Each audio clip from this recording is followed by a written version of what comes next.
Yeah, I think just give me. I think we are live. So we had done till the verse number 13. We had finished the verse number 13, and we are going to make progress. And he was explaining the three types of the gunas, these sattva, tama, and rajas, and what are the lingers or what are the symptoms through which we can recognize them as to how they affect us.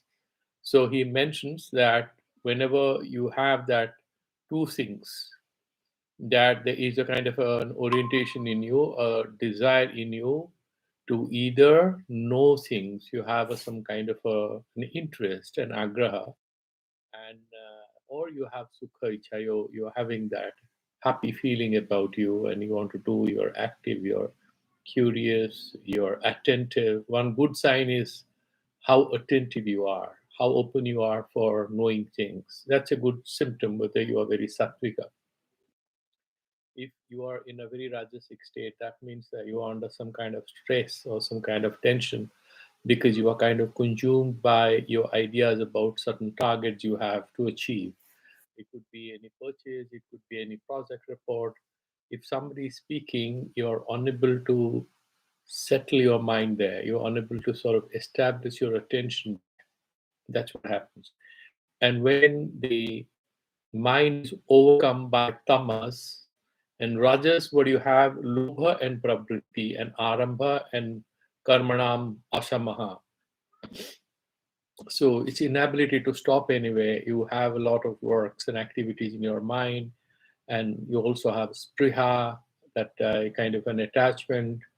And so I'll do this, after that I will. So you kind of become an workaholic, and there is some kind of an acquisitive orientation in you. You never feel satisfied. So these are the things which are born out of you. That means actually these are all potentially present in all of us.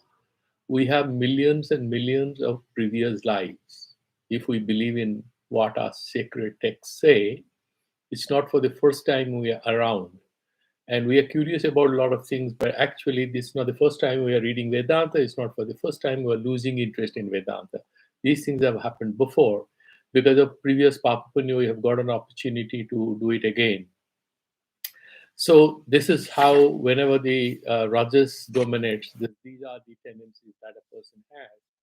And when tamas dominates, that means it occupies a predominant space in one's consciousness, then what happens? Aprakasa, aprabriti. First thing, you lose interest.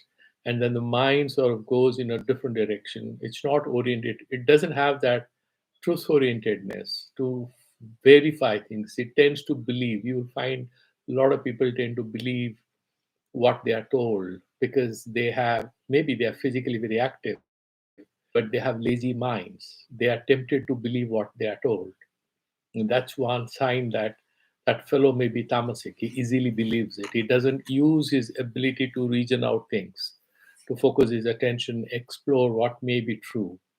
You generally find that a person who is very sattvic, if you tell something, any gossip or anything, he'll not take any interest because his orientation is prakashatmaka, always sort of oriented towards being focused on what may be true. He will look at possibilities of any wrong understanding, a wrong orientation. He would be ethical in his orientation. But a guy who is tamasic is naturally inclined to believe in faulty things and aprapriti all the time, karma bimukha. He doesn't want to undertake any kind of responsibility. He may be procrastinating. He would be scared of responsibility. All these things will come to him. And pramada.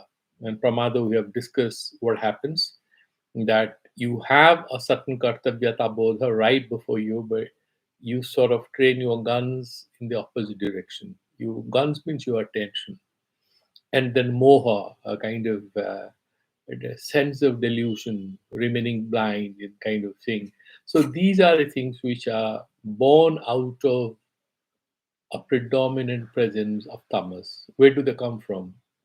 All these things are in us.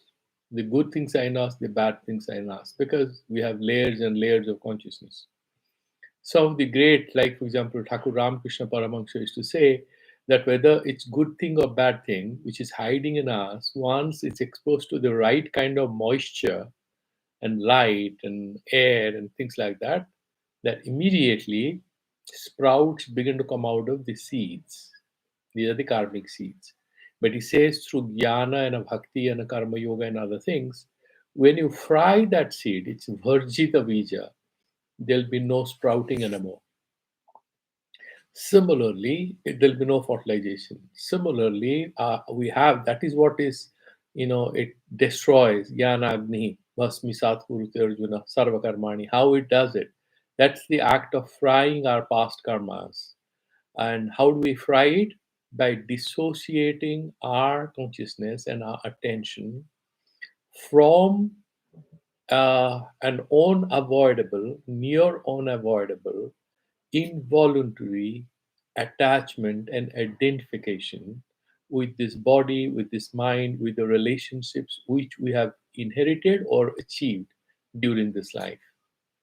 And when we withdraw ourselves from our ego and our possessive idea about who we are, ahankwa and mamatva, then the karmas lose their meaning, because once we say, I am not XYZ, these things are not mine, 90% of the problems lose their power over us, because somebody cannot offend you. It's not easy for somebody to offend you, offend me, once we have this particular understanding that we are withdrawing our consciousness and attention from these identifications. These identifications are the mother of all kinds of problems.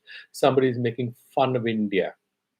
The cricket team of India has lost to a foreign country and they're making fun of you. You are sitting in an aeroplane and you're flying from one country to another. And no one knows that you either play cricket or you're an Indian, but you start feeling they're making fun of you. That's because of identification. And that can happen if you're in a very negative rajasic state. You might pick up a fight. Otherwise, if you're in tamasic state, you might feel very angry and depressed. But if you're in sattvic state, you laugh it off. And because you are not vulnerable to these negative identifications. Now we will go to the next verse where he's talking about, Bhagavan had mentioned, Arjuna had asked that question in chapter 6, if you remember. This is a very long journey you're prescribing to me, O Vasudeva. You're saying that I have to do Nishkama Karma, I have to do Upasana, I have to do Mano Nigraha, Indriya Nigraha, I have to control my senses, then withdraw my mind, and I have to do Dhyana and a Pranayama. Then I will go, after doing my sansarika responsibilities, I'll take Vividisa Sannyasa and I'll go to a guru or an acharya and study Vedanta. And it takes a long time. Then my antakarana will be purely suddha, and then I reflect and meditate on the meaning of these Vedantic vakyas, and then I'll get liberation. What happens if I die in between? Bhagavan says, commensurate with whatever is your achievement at that moment. You will restart your sadhana from there. Not a pie which you have invested in a good deposit scheme is going to go waste. People say that if you buy gold, you can never turn poor. If you're putting in secondary market shares, this, that, bitcoins, risky business. But gold, not too much of a return, but of course, gold can be stolen. That's a different issue. But there are certain areas where if you invest, this is much more secure. And the most secure investment is in the self, being oriented, open, and meditative on the self, and cleansing this consciousness, freeing it from the attachments and the encumbrances which we have inherited. And jnana is such, that is the best thing, because meditation also, that higher state of equanimity, can be affected by a shock or by an intervention of somebody who is inimical to you or harmful to you or adverse, so far you are concerned. But once you have jnana, you cannot forget it. Like if you know cycling, you can never fall from a cycle. Of course, there are conditions where you might fall down from it because of an accident or some sort of a very bad situation. Similarly, swimming, you cannot forget. Similarly, if you recognize this is sun and that is moon, You cannot misrecognize the moon as sun or sun as moon, because jnana is the vastu tantra. It's very independent of what is your mental state, and it's much easier for you to sort of deal with the truth once you know it. That's in your control. That's how this is the best thing. Now, in the next three verses, now in chapter 14, taking our discussion from that sixth chapter, here Bhagavan is explaining when a person is dying, you see, all statements in Bhagavad Gita have to be mutually supportive. That is not contradictory. They have to be internally consistent. If you are making a certain presentation in a court of law before a judge, you are making some good arguments, but you make one bad argument, you lose the case. Similarly, in Bhagavad Gita, there may be apparent contradictions. You are saying that, like for example, previously we saw the student Arjuna is asking, you're saying that Atma is never lipta, but right now you're saying that these three gunas bind the dehinam, that is the self. How do you say that? These are the contradictions. These are superficial, apparent contradictions. The Shastra takes us deeper to explain the Badhnati means Badhnati Eva, as if it binds. Why? Because there is some sort of a duality coming because of wrong identification. The moment we confuse ourselves as the body and the mind and the body mind complex that we are, and we play into the hands of Maya, then this Maya dominates over us through these three gunas, and we become bound up with it. Now, in the next three verses, Bhagavan is saying, consistent with what he had said in the chapter 6, that the last moment when a person is dying, depending on his mental orientation, depending on which particular guna of these three was overdominant in his consciousness, largely this factor is going to determine what sort of a rebirth and the ensuing condition he's going to enjoy or get exposed to.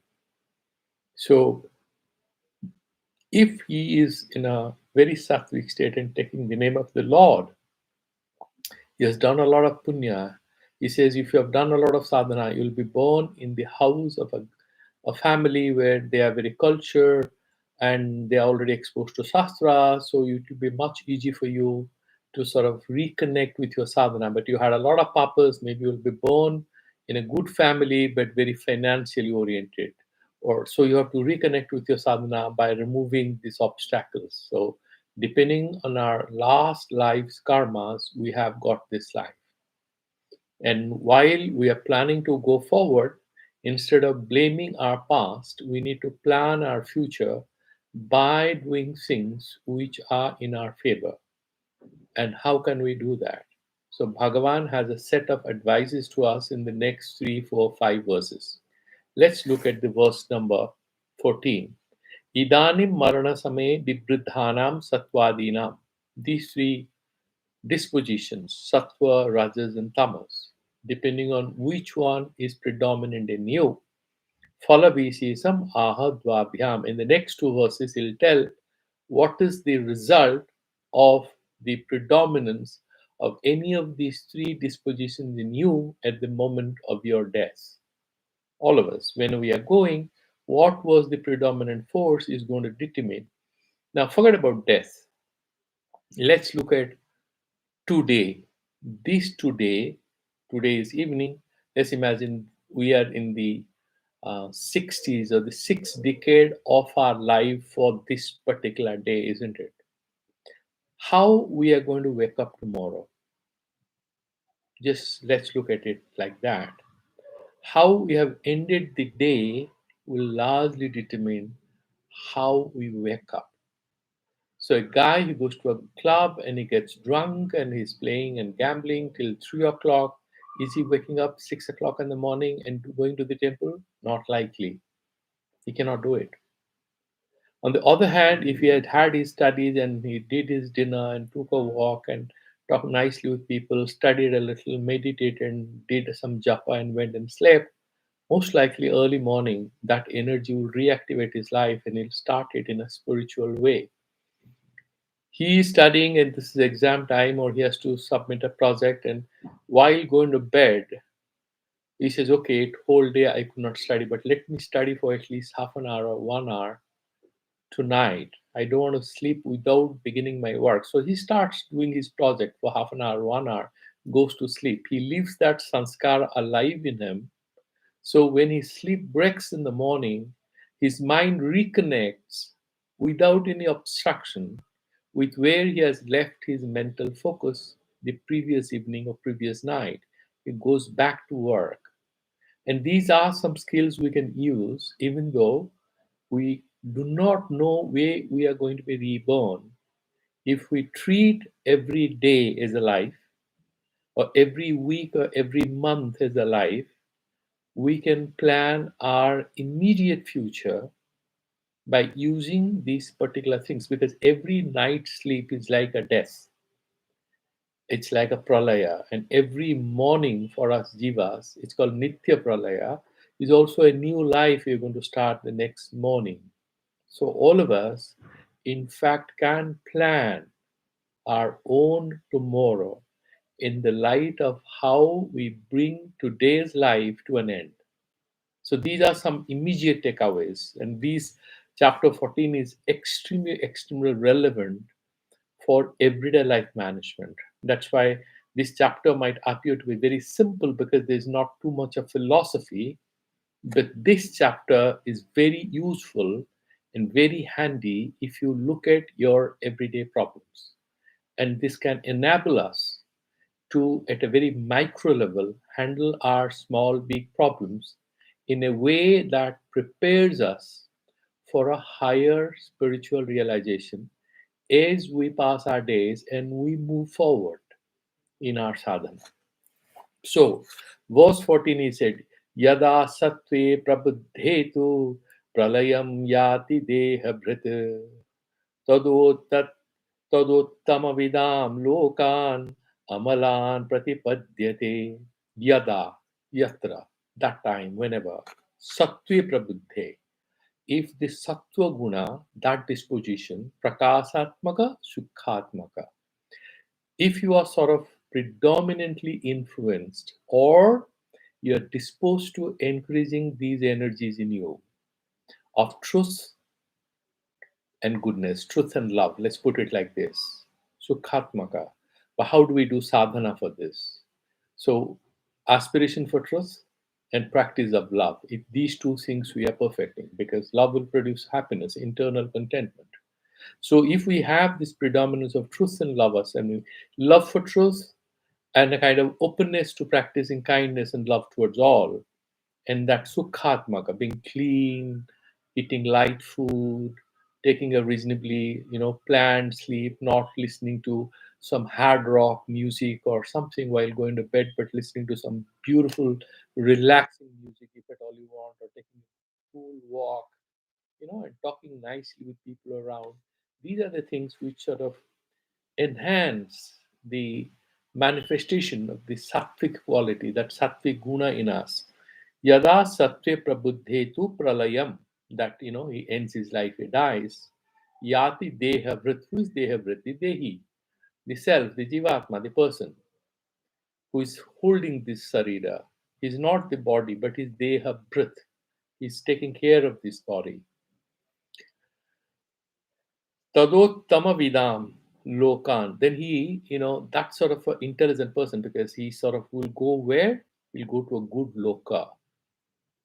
There are two ways to look at it. One is theological, the other one is philosophical or spiritual. Theologically, where he's going to go? He'll go to the Nirmala Loka, and what is that? He goes to Brahma Loka if he dies in a highly sattvic state. It's not possible for a person to die in a sattvic state if he hasn't done enough sadhana in his life. He has done enough reasonable amount of karma yoga and great amount of upasana and Ishwararpana Vidya. He has finished his karmas and he has been sattvika. This sattvika bhava is both a cause and an effect.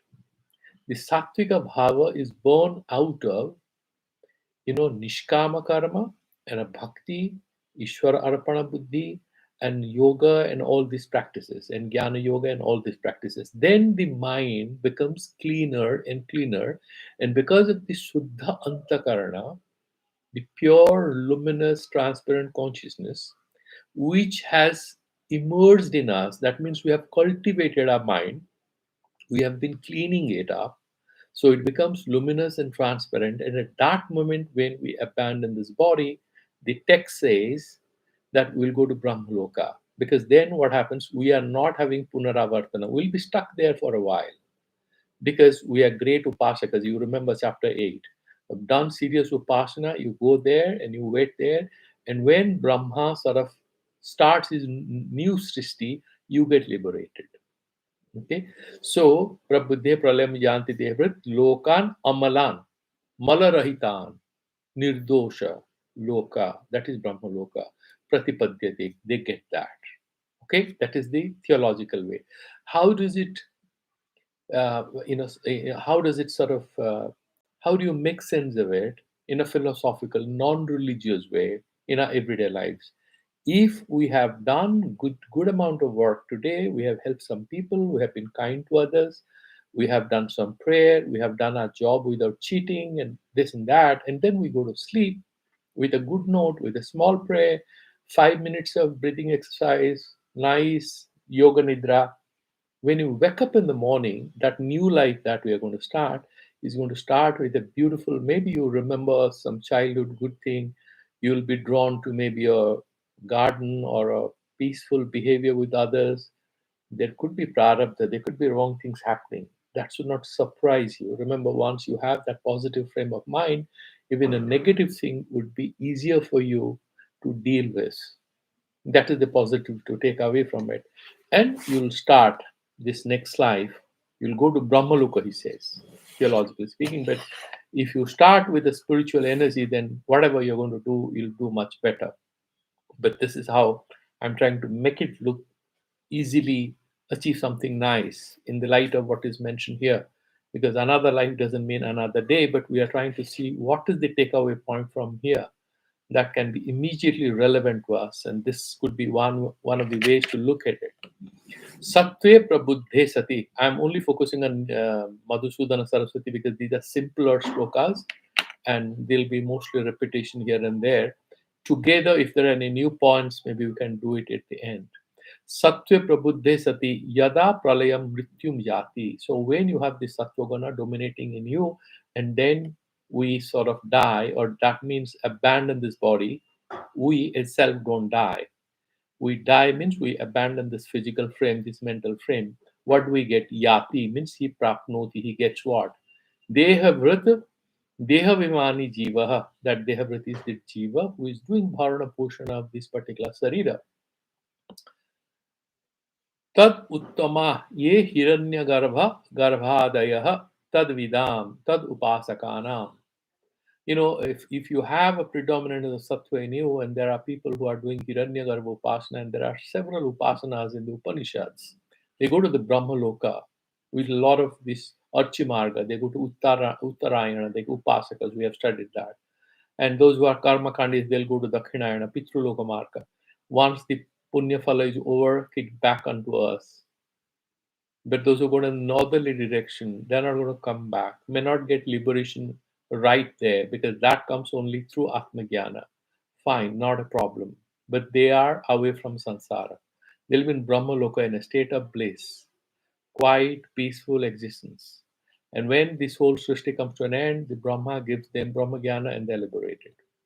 So it's only a bit of a hanging that takes place at an intermediate bliss level in the Brahmaloka for great upasakas. Upasakanam lokan deva sukha upabhoga sthana visheshan. So they go to that, like they may go to Devaloka, they'll go to some places which are superior, astral levels of blissful existence where you don't have the physical body, you are in the subtle body and you'll relax and enjoy your place there and you'll get liberated. Amalan. What is Amalan? What do you mean by nirdosha? What is that dosha rahitatva? What is that absence of any fault? That fault is explained here. Rajas tamo mala rahitan. The difficulties which are associated with, generally the problems which are associated with rajas and tamas. Tamas creates what? Pramada and moha, apravriti, viparita buddhi, all this. And rajas is dukkhatmaka, creates tension and stress and craving and all those things. These both sets, these two ranges or sets of shortcomings, infirmities, weaknesses, do not affect the spiritual journey of the sadhaka, who is predominantly sattvika about the time he's dropping this physical frame and mental frame, and he exits into that particular realm of astral existence as a person who has left this body. He's just the jivatma without the jiva sarira. He goes there. That is what he's saying. Tad upasakanam. So those kind of thing, he goes there. Tamo mala rahitan pratipadyate, means he gets it. That is briefly this thing. So this is only, does it exactly happen?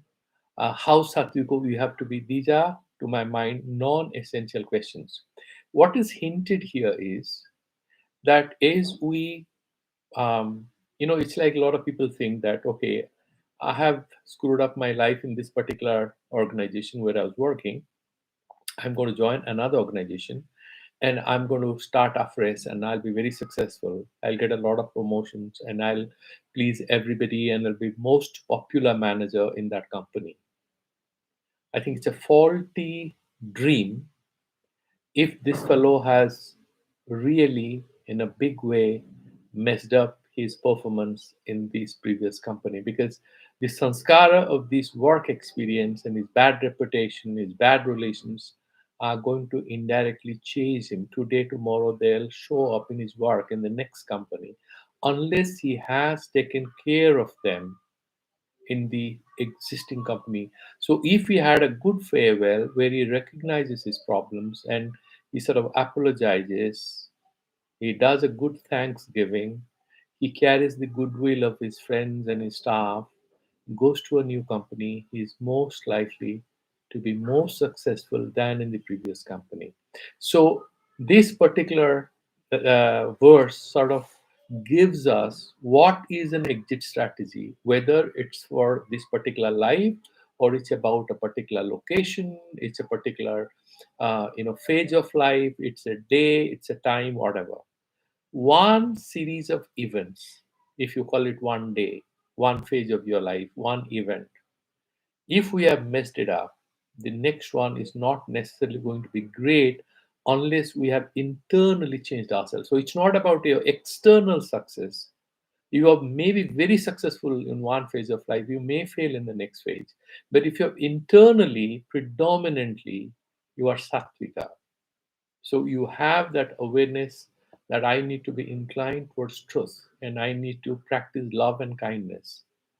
I need to have this orientation towards Sukha and Prakasatmaka Jnana, truth oriented. I will not indulge in gossip. I'll not believe anything which I don't know. I'll not write down anything without verifying things. So you're clinging to truth and you're being compassionate and loving and kind. If one, you have created the internal conditions for truthfulness and love and kindness and happiness, when we go to the next organization or next phase of life, even though we may not have left the previous phase with great externally explicit or manifest success or material gain, we may actually be highly successful in the next phase because internally we are prepared. So a person who is very sattvika may not die a very, he may not die a rich man or rich woman. He may die in a bad physical condition in a hospital. But he would be reborn in a heavenly condition. That's what the Shastra says. Whether he is born or not is not relevant. But this is about how to sort of exit an existing set of conditions, which we call this life, to plan for a next set of conditions, which would be an improvement on whatever we are calling our life right now. That is the spiritual lesson here. Here I'm reminded of a great writer on psychological things. I'm forgetting his name. He's written this famous book called Who Dies. It's just not. Um, his name is yeah. Is Stephen Levine. Yeah, his book is lying here right away. His name is Stephen Levine. You can Google and you can check. So he tells a story, and it's very heart touching. So he says that he was in a hospital, and there was this lady who was having a very bad pain in her, and she was a terminal patient. She was about to die. She was a grandmother, and her children, her grandchildren, the hospital staff, everybody hated her because she found problem with everyone. She criticized everyone. She thought the whole world was very imperfect because she had a fracture in her leg or something, but she was a terminal patient. Then it was intolerable. It was extremely painful one night. And she was basically getting angry with everybody because of the pain she was feeling inside. And she writes that I remembered all the girls who were maybe abused and hated in the world, all the slaves who were traded in some history, all the people who are very poor, all the people who have died in accidents or have suffered an accident today. We thought about all the pain and the agony that other people may have felt. And once she thought about all this, her pain vanished. She began to be positive about life because suddenly she started being truth oriented. She started experiencing love and kindness. These are kind of mutually reinforcing and they have internal linkages. How do we turn from tamasic or rajasic to sattvic? It's just one small act which twists the whole thing. You look at the aeroplane. What changes the direction of the aeroplane? Not the wings, it's the tail.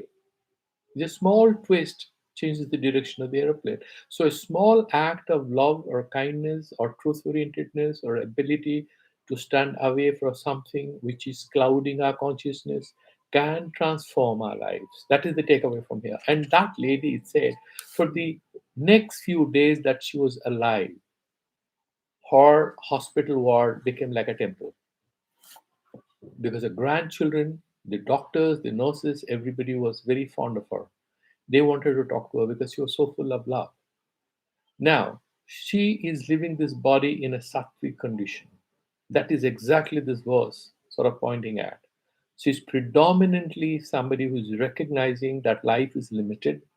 Pain is a part of the physical existence. You might experience more or less pain. We cannot avoid it, but we have an opportunity to love. We have an opportunity to aspire for happiness that need not be something we cannot experience because we have less money or you have a physical deformity or there is corona. We can always aspire for that happiness because that is our very nature. That is our very nature. That is what we are. That is what Vedanta says. And once that lady sort of recognizes it, her life sort of undergoes a change. And then she fills that whole area where she is with heavenly love and truth and affection and kindness. And then the Shastra says that she is going to go to Brahmaloka, but whether you believe it or not, the best part of it is that you are passing through something which is unavoidable with the option to be happy, with the option to live a life in a completely different way. That is the takeaway point. Let's go to the next verse now. He will talk about the Rajas and Tamas. Not to get depressed, because we have to avoid. We took inspiration from verse number 14, but we have to avoid what is written about these Rajas and Tamas states and what is going to follow if we are in those states in verse number 15. Rajasi pralayam gatva karma sangishu jayate tatha praleenastamasi mudha yonishu jayate. In sharp contrast, if we are dominated by Rajas, that dynamic energy, that restlessness, craving, pralayam gatva, if we die, karma sangishu jayate. Then what happens? Rajasi prabuddhe sati pralayam mrityam gatva prapya. If we go to karma sangishu, shruti smriti bihita pratisiddha Karma phala adhikarishu manusheshu jayate. Karma sangishu. The people who have, I want to do this, I want to have that, I am this, I like it, I don't like it. That kind of an attitude in Buddhist language, they say. What is craving? They have a beautiful definition of what is craving in Buddhism. Craving is a state of I like this, I don't like this. Because that is the mother of all craving. If you like it, you want to have it. If you don't like it, you have that dvesha. I don't like it. So you hate it. You have anger, you have frustration. And then you practice all sorts of things, which we describe here as completely tamasic and rajasic. So this fellow will be born depending on what sort of rajasic energy he had. He may be born in the house of an industrialist. He may be born in the house of a sports person, a businessman, an administrator, maybe a lawyer. Whatever phala adhikara he has, whatever interest he had, like he had a fancy that I want to be like Michelangelo. Maybe he'll be born to a great painter where he'll learn painting and things like that. Maybe born in the house of an artist or a dancer or a film star. If he was somebody who sort of valued those activities and he had the adhikar, Bhagavan will not send you to a position where you cannot perform. So some qualities he has cultivated, so he's born there. Manusheshu, so he'll be born. Tatha tadvad eva tamasi prabuddhe. And then tamas has sort of dominated in him. Sad thing. Because tamas is viparyatmaka, mithya buddhi, sort of orientation towards mithya buddhi, viparita buddhi. And aprabriti is not self-driven. He's always pushed by somebody. He does something, right? Pramada and moha and all those things. Then, therefore, that's very akin to taking the life of an animal. So Shastra says, what happens to him? Pralino Mrito Mudha Yonishu, Mudha Yoni, Madhusudana Saraswati is not kind enough to say, no, no, he'll be born in a human family who are slightly illiterate and stuff like that. No. He just says he's going to be born to some Tiriyak Yoni, some animal or bird. Bad for him, but this is what is a theological interpretation. But what we would like to believe or understand is that if we are terminating a day or a particular phase of our life with all negativities and lack of initiative and lack of opening for good things, right? And procrastination, lack of responsibility, criticizing others, having a lot of negativities, and lazy, want to sleep. With all that, even if the best job in the world is given to you, you have met the prime minister or the president of a country or the CEO of one of the most valued companies, you won't last there long. That is what he's saying, that paswadishu jayate. Now, idanim swo anurupa karma dwara satwadinam vichitra phalanam sankhipya aha. So now he's going to say that why we are likely to experience different kind of outcomes or different sets of activities we do commensurate with a particular bhava, whether it is sattvika or rajasika or tamashika. That he's going to explain in this next verse. And what does he say? Karmanah sukritasyahu satvikam nirmalam phalam rajasastu phalam dukkham ajnanam tamasaha phalam. So each of these bhavas actually phala follows some kind of karma, is in some performance. But here, because even karmas will be categorized into sattvika and rajasika and tamasika, because as I said, this guna is not a quality. This is a mode of being. This is a mode of being. Um, it's a mode of an activity. It's a mode of a certain emotional state of being. It's a mode of a certain personality type. So we are essentially referring to a state of things, a state of affairs. And in that state of affairs, we can bring in a certain activity, a certain mental state, a certain jivanacharya, a way of life, anything we can categorize as sattvic, rajasic, and tamasic. Because that's not a name given to a particular act or a thought. Any of these can be sattvic, rajasic, and tamasic. Because we are told of few symptoms or certain markers, as they say, chinnas. These are the markers. And you see those markers, you can recognize that this is sattvic, this is rajasic, this is tamasic.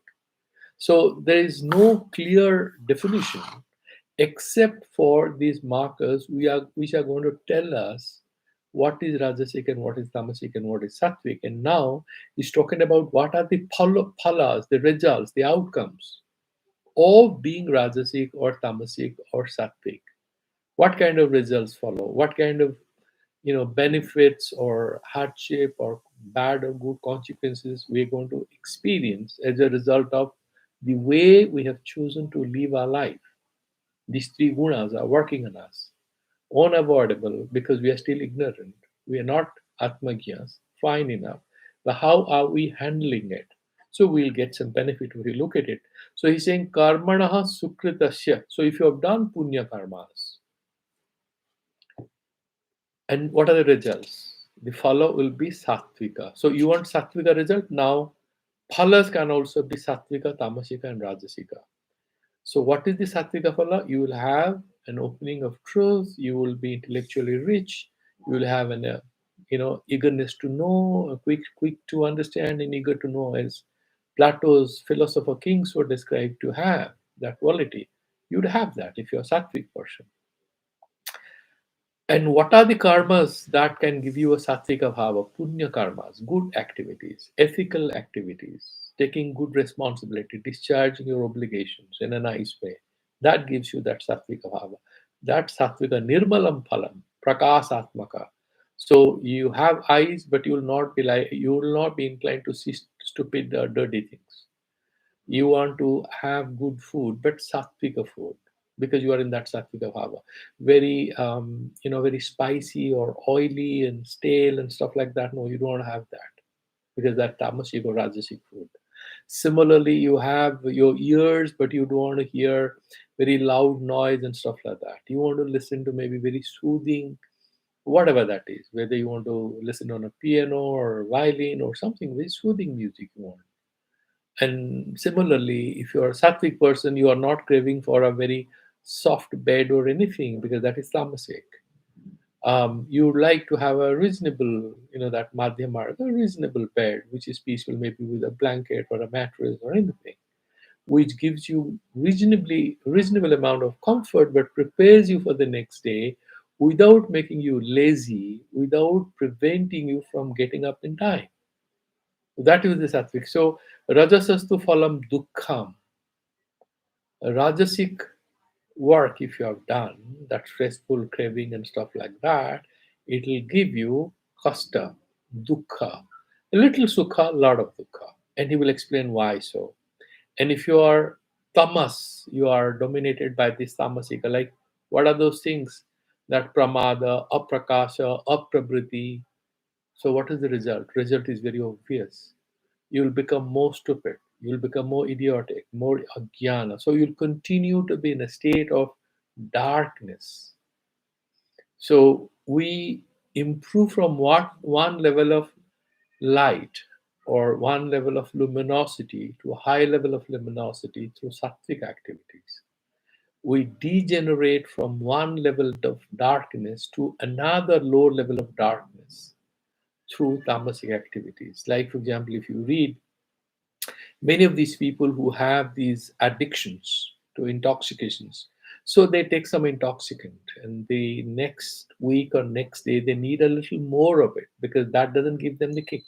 So they are sort of on a downward swing, they're slipping down and down, isn't it? So that is the work, that's how the tamas works, that is what is mentioned. Let's look at how great Madhusudana sort of explains this verse.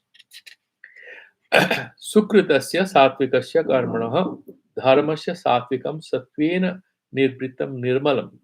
So these are the results. Nirmala, that is prakasatmaka, because you see that purity and that cleanliness, that dosa rahita, out of free from weaknesses and infirmities and shortcomings, whether it's activity, whether it's your senses, whether your mental state, your attitude, your relationship, everything sort of turns always kind of tempered with knowledge, right understanding, and love and affection.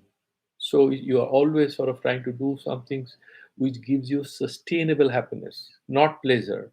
Pleasure is like tamasic and rajasic, where you are going for things which give you a sense of balance, that harmony. Sattvic is always sort of makes us harmonious in our attitude. Nirmalam. Sakarmana dharmasya, that is dharma that you satvikam, satvena nirvritam. That is what is sattvika? Satvena. Truth and beauty and happiness, whatever, satvena nirvritam, nirmalam. That is the kind of phala you get. Rajas tamaso mala amishritam. So the faults associated with tamas and rajas, like dukkha and moha, dukkha and ajnana, this phala will be free from the sickness associated with tension and stress and craving and darkness and ignorance. Sukham phalam ahuhu. Paramashayaha. Who are these people? The Paramarishis, the meditators, who understand human psychology. They have watched millions and millions of people because they're great teachers, and they are the ones who are they are saying that you will get this result. Rajaso rajasasya tu rajasasya karmana. If you're doing rajasika karmas, where are you going? What are you going to experience? They're saying Papa mishritasya punyasya. So you do some punya karma, but it's sort of tainted by rajasika orientation. So the Papa mishrita punya, phalam rajasam. So Papa mishrita punya you are doing. You're doing punya. A person goes to meditation hall, does meditation, but he's cheating others, shouting at others. Rajasic guy, right? So he'll get what kind of sin? Dukham, dukha vahulam alpam dukham. He'll get a little happiness. But he'll get loads of tension and loads of problem.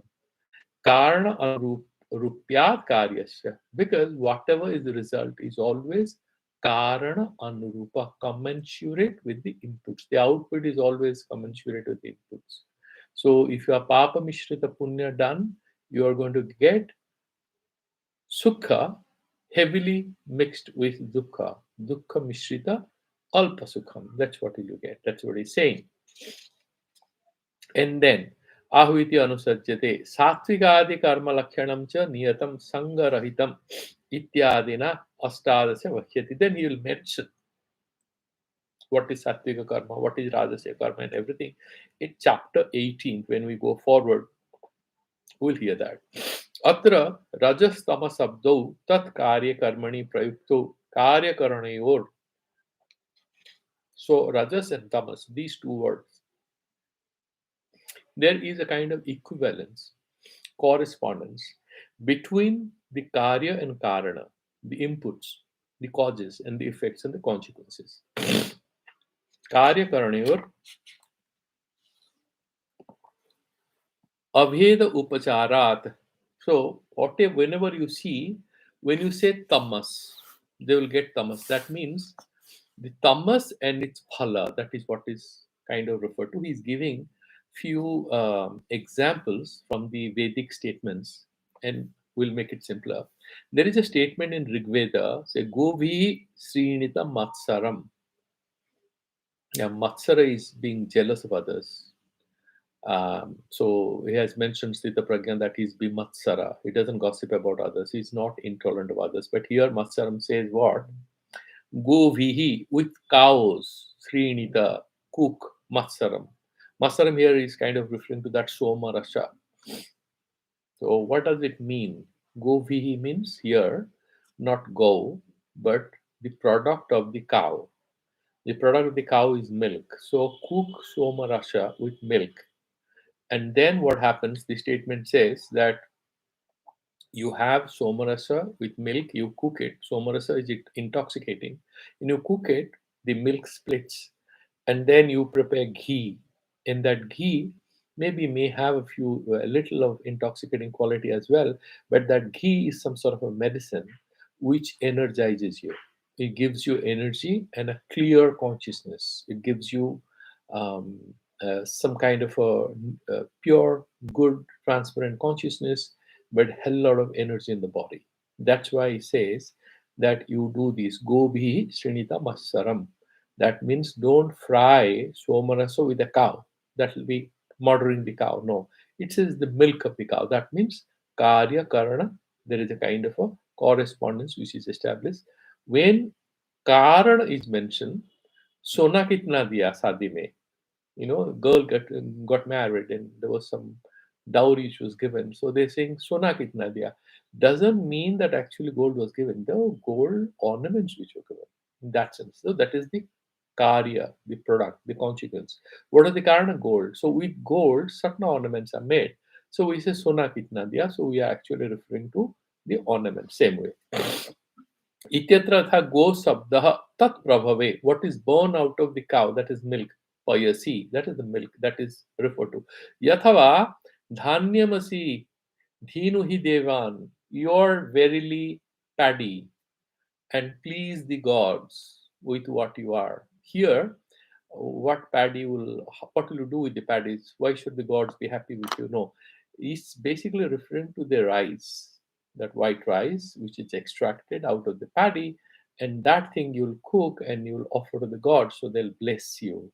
So when we are referring to paddy, you are actually referring to, like for example in Hindi they say chawal. Chawal is rice, but it's also cooked rice. So when you say rice, that is the karana. But once you cook it, that becomes bhat, or that becomes. So that is, so both is here. Ityatra dhanya sabdaha tat prabhave tandule. Tandula is that rice, white rice, and dhana is that brown thing with the with its peels, and that the bran. So that's what is mentioned. That if you're referring to paddy, you are actually referring to the white rice. Atra payas tanduloyor iva atrapi karmanaha prakritatvat. That means whenever you have the activities where you do sattvika and rajasika or tamasika karma, the result will automatically be in line with whatever you are doing, whatever sattvika or rajasika or tamasika karma we are doing. Now let's go to the verse number 17 and we'll stop there. Etadrusa phala vaichitre purvaktam eva hetumaha. And what are the causes as to why we get this different kind of phalas? He just mentioned that there is a correspondence between karana and karya, input and output. Having said that, he's explaining it further, that the sattva phala, where you are having that sukha, which is not mixed up with dukkha and ajnana. Rajas, you have dukkha mishrita alpa sukha. And tamasika karya, you have a lot of ajnanata, more darkness. Why so? Why they are different? He's saying same thing is elaborating in the verse number 17. Satvat sanjayate jnanam rajaso lobha evacha pramada moho tamaso bhavato jnanam evacha. So if it's sattva, that sattvika or sattva, out of that, jayate is born. What? Jnanam. You have that prakasa maka buddhi, oriented towards truth. Yathartha jnana, abhimukhi. That's what will become. Rajaso, if you have Rajasiya karma, out of Rajas, what happens? Lova evacha. Why? He invests some money and gets about, say, 5-10 lakh rupees in the stock market. Invest. He said, yeah, so let me invest more quickly in some blue chips or maybe some new IPOs, and I can make 10 lakhs next time, because there's no end to satisfaction. Evacha pramada mohu tamasa. Pramada and a moho. Moho is that delusion, and pramada is that viparita buddhi. Whatever is kartavya, whatever is doable, whatever should be done, he'll do the opposite of it. Bhavataha, that's what happened. And then in addition to that, it's not only pramada and moha. There is the king of all evils, which also comes and knocks at the door of the tamasika person. That is agyanam evacha. That is the mother of all ills. The grandmother of all ills also comes home. All of the children are there, but she will destroy the whole consciousness because she is known as avidya or ajnana. So we have one more minute, but we will look at the commentary part of it tomorrow. I'll stop here. If you have any questions, you can ask. Otherwise, I'll sort of bring